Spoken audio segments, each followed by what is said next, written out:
Today we're going to read a really old classic from the Brothers Grimm.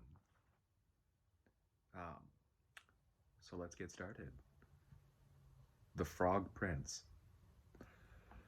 Long ago, when wishes often came true, there lived a king whose daughters were all handsome, but the youngest was so beautiful that the sun himself, who has seen everything, was bemused every time he shone over her because of her beauty. Near the royal castle there was a great dark wood, and in the wood, under an old linden tree, was a well. And when the day was hot, the king's daughter used to go forth into the wood and sit by the brink of the cool well, and if time seemed long, she would take out a golden ball and throw it up and catch it again. And this was her favorite pastime. Now it happened one day that the golden ball, instead of falling back into the maiden's little hand, which had sent it aloft, dropped to the ground near the edge of the well and rolled in. The king's daughter followed it with her eyes as it sank, but the well was deep, so deep that the bottom could not be seen.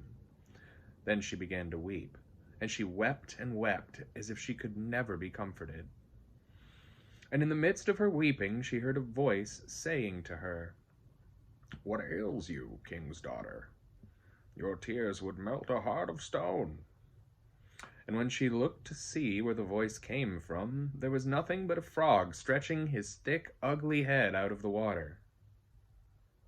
"Oh, is it you, old waddler?" she said. "I weep because my golden ball has fallen into the well." "Never mind, do not weep," answered the frog. "I can help you, but you will have to... But what will you give me if I fetch up your ball again?" "Whatever you like, my dear frog," she said. "Any of my clothes, my pearls and jewels, or even the golden crown that I wear."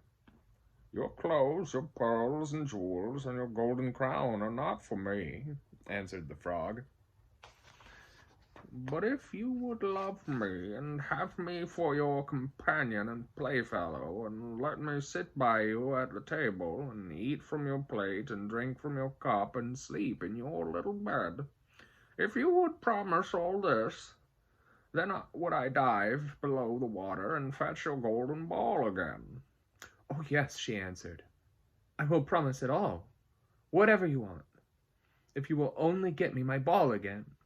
But she thought to herself, "What nonsense he talks, as if he could do anything but sit in the water and croak with other frogs, or could possibly be anyone's companion."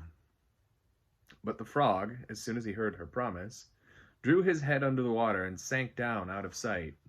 But after a while he came to the surface again with the ball in his mouth, and he threw it on the grass.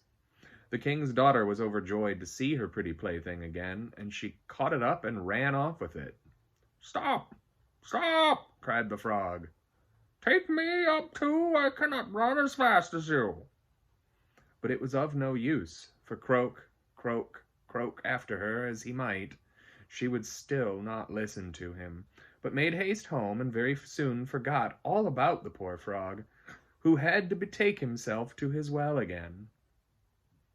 The next day, when the king's daughter was sitting at a table with the king and all court, and eating from her golden plate, there came something pitter-patter up the marble stairs, and then there came a knocking at the door, and a voice crying, "Youngest king's daughter, let me in."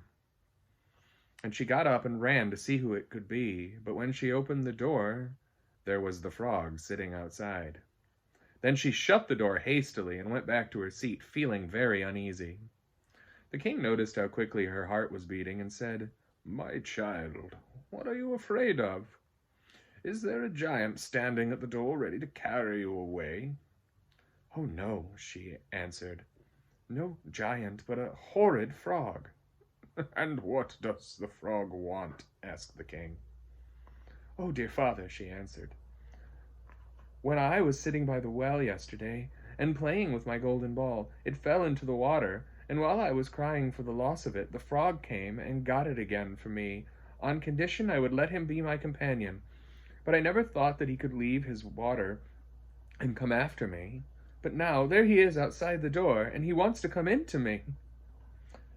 And then they all heard him knocking the second time and crying, "Youngest king's daughter, open to me. By the well water, what you promised me. Youngest king's daughter, now open to me." "That which thou hast promised thou must perform," said the king. "So go now, and let him in." So she went and opened the door, and the frog hopped in, following at her heels, till she reached her chair. Then he stopped and cried, "Lift me up, to sit by you." But she delayed doing so until the king ordered her.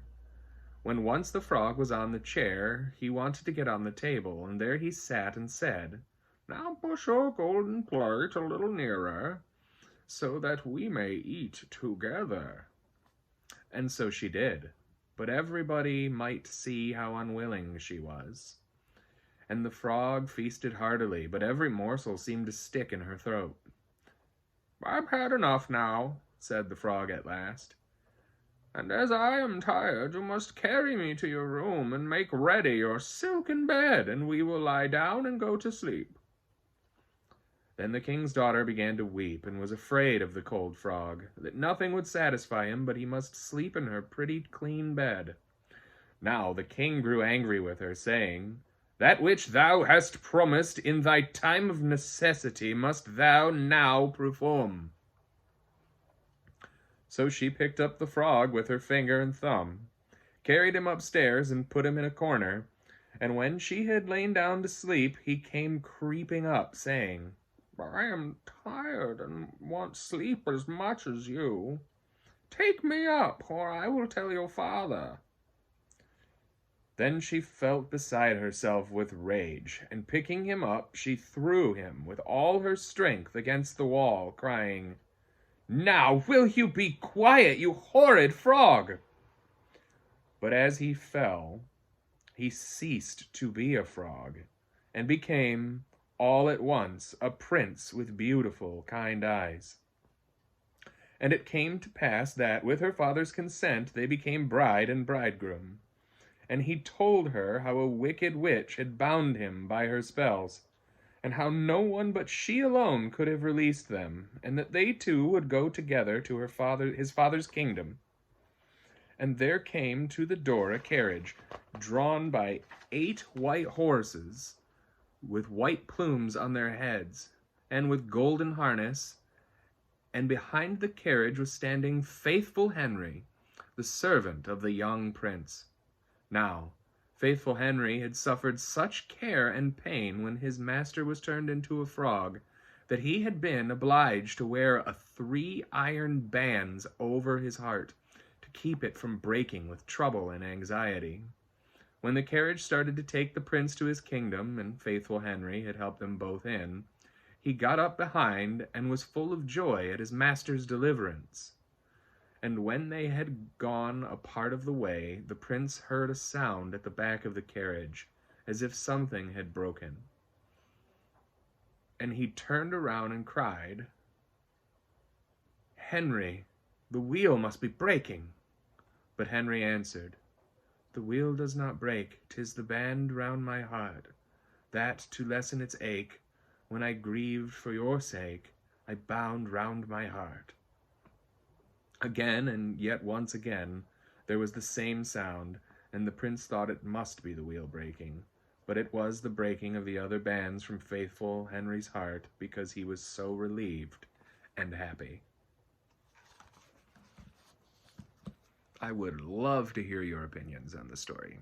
Now, it's not quite the story that we've seen in Disney with the princess and the frog, but what did you think? Let me know in the comments, please.